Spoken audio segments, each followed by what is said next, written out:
Just one question I have.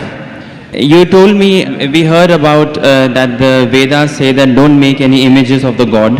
Yeah. Whoever worships anything which has been created throws himself in darkness, right? The difference between Bhagwan and Allah is that Allah says that if you worship anyone apart from me, I will punish you forever and ever, and I will not spare you of this sin. But nowhere in Hinduism's books would you see that Bhagwan is saying, okay, if you worship anything apart from me, you will be put in Narak, which is the Hindi word for hell, forever and ever. Now why I'm saying that to you is, the concept of God in Islam, Christianity and Judaism is the same, in which he feels bad if anyone worships anything else apart from him. But the concept of the other side of the religions, which is Hinduism, Buddhism, or those sides, the concept of God there, I think, is more, the God of those religions is more large-hearted, because he doesn't say to you that I'm going to put you in hell if you don't worship me. Although I understand that it is wrong to worship idols, it is wrong to worship created things, but I do feel that because that, I somehow feel that, you know,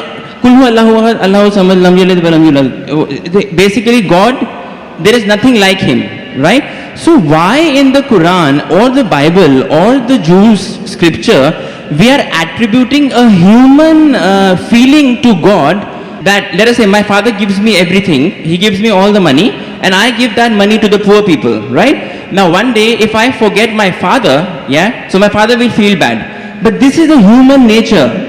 God is more large-hearted than that. Even if I don't worship him, he should have no problems, you know, he should not put me to hell, because that's egoistic.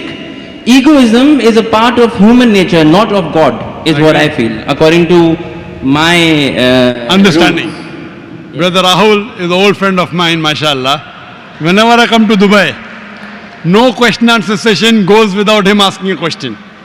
He's following me since many years. When I came in 2005, when I came last year, and yesterday night, we had a good session for a couple of hours. And though he didn't mention his name, he's Rahul, mashallah. And we pray that may Allah guide him. Inshallah, may Allah give hidayah. And he asks very good questions. Always difficult questions, very good questions. I like it, it's a challenge for me. He asked me new question. I like challenges.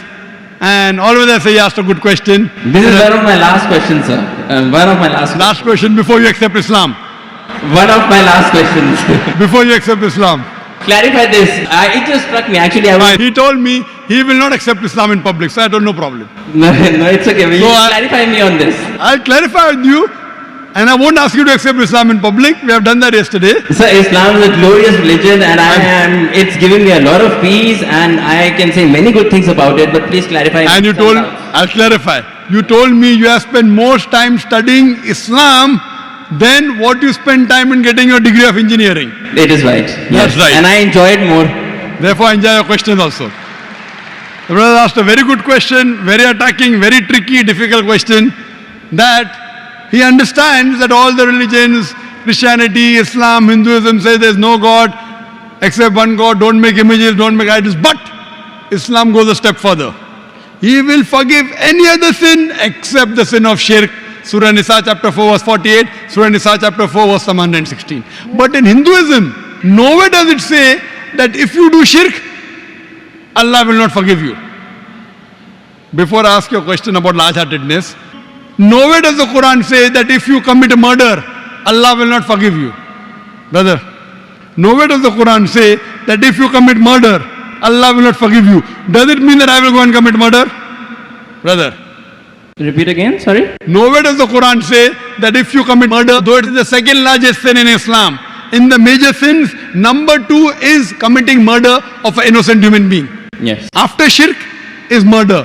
Though the Quran says in Surah Ma'idah chapter 5 verse 32, that if anyone kills any innocent human being, unless it be for murder or for creating corruption in the land, it is as though you have killed the whole of humanity. But nowhere does the Quran say that if you commit murder, Allah will not forgive you. Allah will never forgive you. Does it mean that I will go and commit murder? No. Yeah, enough. Same way, when the Vedas don't mention that if you don't do shirk, Allah will not forgive you, you should not do shirk. I understand. Very good. You are an understanding person. I'll come to the large-hearted one afterwards. I haven't answered your full question. I've only answered the first part of your first question. I'll come to your large-heartedness afterwards. Yeah, I mean, I'll come to it. That's fine. Yeah. But I like, cutting down the questions so that you understand better. Yes. Or if you understand, the other people also should understand. You're an intelligent person, I know that. Sure. MashaAllah, engineer done from UK. That's what he told me yesterday. Now coming to your part of large-heartedness. Yeah. That in Islam, if you don't do this, I'll punish you. That is a human nature. That if the father gives money to the son, son gives in charity, tomorrow the son doesn't ask about the father, so father feels bad. It's human nature, I agree with you. God is far superior, I agree with you. Yes. So why does God feel bad? Yes. Very good question, very intelligent question. Inshallah you will get convinced. I won't ask you to accept Islamia in public. Sure. That we have done that yesterday. Yes. The Quran says, Allah subhanahu wa ta'ala does not require you, you require him. Now coming to the question, now I'm making your question more easy. Why we have to say Allahu Akbar, Allah is the greatest? Allah asks you to say Allahu Akbar, Allah is the greatest. Tomorrow if you don't say Allah is the greatest, do you think Allah will become less? No. No. Yeah. Whether you say or not, Allah is already the greatest. Irrespective whether you say or not, it will make no difference, not even an iota of difference. He is already the greatest. He will remain irrespective whether you say or not. Why does he ask you to say that is the question. The question is, Allah subhanahu wa ta'ala knows the human psychology. For example, your mother has a heart attack. And now, you have heard of a very famous heart specialist in the world. If you know he's famous, he will give you some advice for your mother. Another person who's unknown, he comes and gives you advice. Whose advice will you follow? Repeat again, sorry. If your mother has a heart attack, Yeah. there's a person who you know is the most famous heart specialist in the world. I would follow the advice of the specialist. Why? Because you know he's number one, he's most famous. So the reason Allah asks you to praise him is not for his benefit, it's for your benefit. Because the moment you praise Allah, you will follow his advice. Agreed. By following his advice, Allah will not benefit, you will benefit. Yes. By the doctor giving advice to you, he will not benefit. Yes, you may give him fees, so that way he'll benefit. You aren't giving any fees to Allah. Yes. So Allah doesn't benefit anything. But the moment you praise him, it is human. When you say, Allah is the most wise, Allah is the greatest, Allah is the most merciful, most wise, he gives advice, I'll follow. Most greatest, I'll follow him. Most merciful, I'll follow him. So you say all these praises not to benefit him, to benefit yourself. Agreed. Yes. So when you worship him, it does not benefit him, it benefits you. Yes. When you follow the advice of the doctor, it will benefit if you give him fees. Yes. You don't give any fees to Allah. Yes. It benefits you. Yes. So same way, Allah is large-hearted. By punishing you, do you think he will benefit? No. By punishing, he becomes. I'm coming to it, brother Rahul. Yeah. Let me complete my answer. Sure. Yeah. By punishing you, he will not benefit, but he is giving you a fear. Why? If you have alcohol, he will punish you. If you have drugs, he'll punish you. Whether you have drugs or what difference does it make to him? Now, if he says, okay, don't have drugs, but if you have drugs, I will not punish you, then will you have drugs or not? You will have. If I give an examination, write 2+. No, I won't have. If I'm convinced it's wrong for me, I won't have. I don't need that fear of the hell. The fear of the hellfire to be put in my mind to avert me. God convinces people in different ways. Some people with reason and logic. You're a logical person, you're convinced with logic. Some people want fear, some people want punishment, some people want reward. There are 3-4 types of ways which Allah speaks. You get convinced with reason and logic, you're like me. Yeah. You're like me. Yes. Some people, they are not convinced reason logic. Leave logic. I'll get reward, I'll do it. I'll get punishment, I'll stay away. So लेकिन सच क्या है होता क्या है reality में is the fear is it reality वो होएगा yes I'll tell you reality is that the hellfire is there and the punishment is there. Brother, right? let me complete the answer. Yeah. Will you allow me to complete the answer or you will? Yes, please. Let me complete, I'll give you a chance. Ji. I'll give you a chance to say that you are convinced. Yes. But before I complete my answer, you're interjecting. Sure. Yeah, please. After I complete, I'll give you a chance and ask you. Sure, yeah. Now, there's a teacher taking an examination. 2 plus 2 is how much? 4. Convinced? Now, there are some people, the teacher says, okay, now in the examination, those who write correctly will get plus point, will pass. Those who don't write correctly will fail. Now, when the teacher is telling hundreds of things, it's difficult for everyone to remember. But if you want to remember, you write. If you write correct, I'll pass you. If you write wrong, I'll fail you. So now the student starts memorizing. He starts like you passed your engineering. You are afraid of failing. Yes. If you wouldn't have studied, you would have failed. So if teacher says, no problem, even if you write wrong, I will give you part degree. Will you study? No. Though you are logical, you understand Boyle's law, you understand trigonometry, you understand chemistry, but to remember, you have to stay awake, you have to slog. Teacher says, no problem, you understood? You write in the examination, right or wrong, 2 plus 2 is 3, I will pass you. Will you study? Well, it depends. I won't, but probably someone who is more sensible would study you. to learn some knowledge. Correct. If the teacher says, now your aim is to get the degree. Yeah. Once you understand, if you fail, you won't get the degree. Yeah. So here Almighty God speaks logically. Some people logically it doesn't make a difference whether hellfire is there or heaven is there. Other people, you do it, you get a reward. Like when you speak to your child, sometimes you speak logically, sometimes you say, I'll give you a chocolate. Yes. Sometimes, ek lafa marunga. Yeah. I will give you one slap. Yeah. So this is what God knows, the psychology of the human being. He is our creator. Sometimes logic, sometimes reasoning, sometimes reward, sometimes punishment. But once he says he has to follow, he can't lie. Once he says, he has to follow. So he's trying to convince you, suppose your son. Yeah. I know you're not married. Yeah. I know you're not married. Inshallah, one day when you get married, and if your son, Yes. and your son, inshallah, will marry a Muslim, inshallah. Yes, inshallah. So your son, when you have a son, Yeah. 5 years old, he wants to jump from 10th floor. You say, my son, don't jump, you'll die. I want to jump. You will die. No problem, I want to jump. One slap you will give him, right or wrong? Yes. You will tell him, I'll slap you. Yes. Yet if he wants to jump, you will slap him. A Yes. father is cruel to be kind.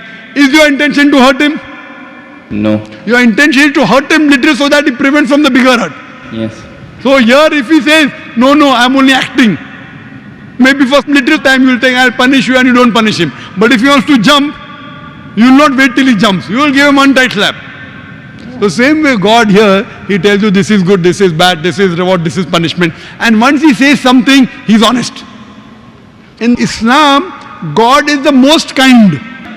He wants the human being to improve. The other God, okay, no problem, even if you write wrong, I'll pass you. What kind of a teacher is this? Suppose tomorrow, there's a student studying with you. He writes wrong answers, you slog, you stay awake in the night. This person plays hooky, enjoys, writes everything wrong, and the teacher says both get first class first. Will you be happy with the teacher? No. Why? You are a very unkind person. Very cruel. Unkind, not a good human being. I am wrong. Because you believe in justice. So besides God being kind and merciful, He is also just. Imagine someone rapes your sister, rapes your mother. God says, no problem, I'll forgive. On the day of judgment, won't you tell God, why did you punish him? No, that's okay. I'm talking about God being egoistic on His own He self. is not egoistic at all. No, but He is saying if you do shirk, then I will put you in hellfire forever and ever. I'm not saying that He should not punish wrong deeds. But He is putting on His own self that if you associate partners with me, along with worshipping me, if you worship someone else, even then I will not forgive you. That's the right thing. That's egoism. If the doctor says, Yes. if suppose the heart specialist tells your mother, see, this is a good thing, have only this medicine, nothing else. Someone else says, okay, have this medicine also.